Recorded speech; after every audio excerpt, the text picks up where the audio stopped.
Bonjour, j'ai le très grand plaisir de vous accueillir ce matin sur le Léopard 51, notre plus grand catamaran à moteur de la gamme donc Léopard Catamaran fabriqué par Robertson Kane. C'est une première en Europe, c'est la première fois qu'on vous le présente, donc je vais vous le faire visiter. Ce catamaran, bien sûr, c'est un catamaran Léopard, donc fabriqué en Afrique du Sud, ce qui veut dire que c'est dans la culture de notre société. C'est un bateau simple, solide, facile d'entretien et très marin. C'est un catamaran à moteur, mais vous pouvez tout à fait envisager de longues navigations autour du monde, comme vous pourriez le faire sur l'un de nos catamarans à voile. On vous accueille là ce matin à l'avant du bateau. Ça vous donnera une première idée des différents volumes qu'on peut retrouver sur ce bateau. On retrouve bien sûr le cockpit avant, accessible depuis le carré, comme sur tous nos bateaux à voile. Mais je pense que la grande particularité par rapport à notre gamme de catamarans à voile, pour ceux qui sont familiers de notre marque, c'est bien sûr l'immense flybridge avec le très grand bain de soleil sur la partie avant. On va directement aller le visiter, ce flybridge, en passant par les passes avant. Ça vous donnera l'occasion de vous rendre compte qu'on a des filières rigides sur ce bateau. C'est solide, c'est un inox de très bonne qualité, avec de nombreuses mains courantes qui permettent bien sûr de se déplacer en toute sécurité en navigation. Donc en allant vers ce flybridge, nous allons bien sûr passer par le cockpit arrière, qui est comme sur tous nos bateaux très grand. Là, bien sûr, vous noterez la facilité de circulation, vous voyez qu'on ne se gênera pas, que des gens peuvent être confortablement installés dans le carré, sur l'une des banquettes ou à la table, sans être gênés par ceux qui voudraient se déplacer dans le bateau. Ce sont des bateaux marins, faits par des marins pour des marins, donc des mains courantes, on se déplace en toute sécurité pour rejoindre ce très grand flybridge. On est sur un catamaran de 51 pieds. Je pense que des flybridges de cette taille-là, si on comparait à d'autres motor-yachts, c'est quelque chose qu'on ne retrouvera pas avant d'avoir au moins un bateau de 70 ou 80 pieds.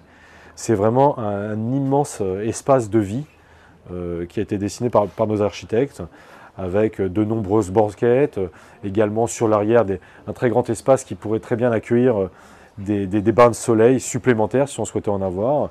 Vous avez également une cuisine équipée avec frigidaire, des placards, avec la plancha pour pouvoir cuisiner les poissons que vous aurez pêchés dans la matinée.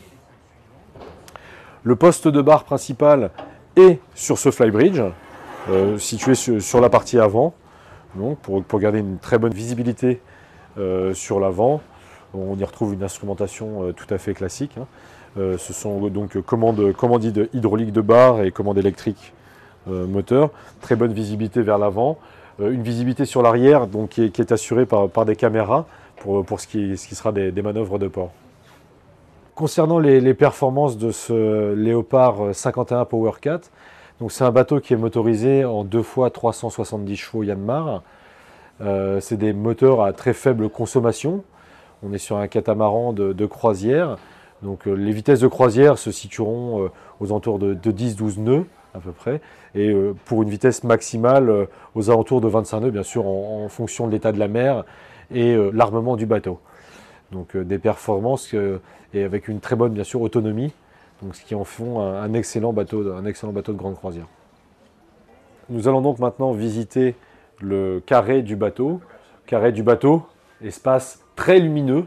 Les très grandes baies vitrées permettent d'avoir autant de luminosité que si on était à l'extérieur.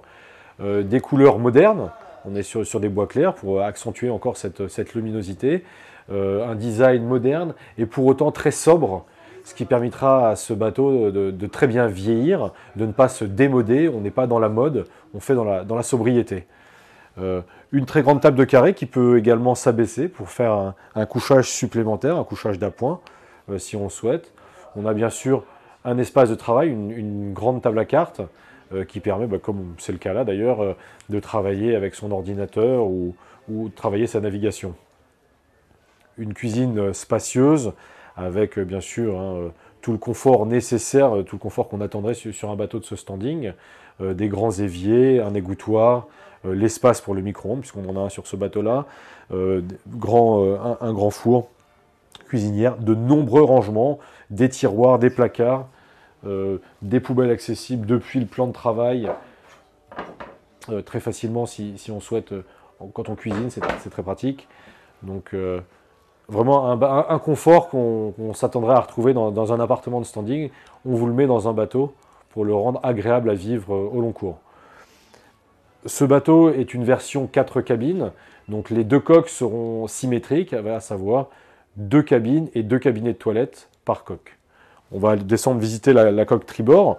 En descendant d'ailleurs, vous apercevrez, toujours dans l'esprit pour la partie cuisine, des grands frigidaires, conservateurs et frigidaires à tiroir, faible consommation électrique, facilité de rangement.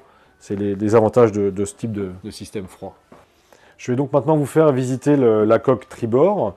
Donc, on retrouvera, donc comme je l'ai mentionné, 2 cabines doubles et 2 cabinets de toilettes.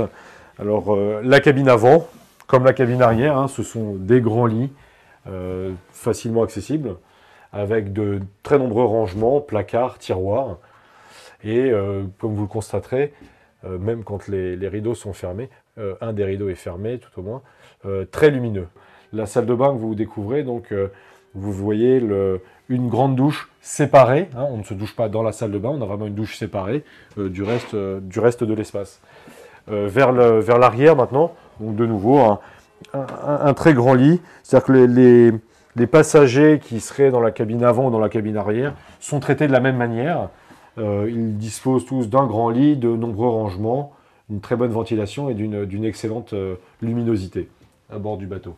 Et les salles de bain sont vraiment identiques. On va pouvoir finir peut-être cette visite dans le cockpit avant du bateau, que j'ai évoqué lorsqu'on a commencé à faire le tour du bateau, qu'il ne faut pas négliger. C'est un espace plus intime peut-être que les grands espaces dont on a parlé avant, le carré, le cockpit ou le flybridge, mais un espace extrêmement agréable, que ce soit au port. C'est notre cas là, on est au port, et pour autant on ne voit pas l'agitation des pontons, on est au calme. C'est un espace aussi très agréable lorsqu'on est au mouillage, puisque étant mouillé face au vent, c'est un espace qui sera toujours bien ventilé, on est bien protégé par le bimini rigide. J'étais très heureux de vous faire visiter ce bateau. J'espère vous accueillir prochainement sur un salon pour pouvoir vous en reparler plus en détail, vous parler des points techniques ou autres de ce bateau-là, et je vous dis à très bientôt.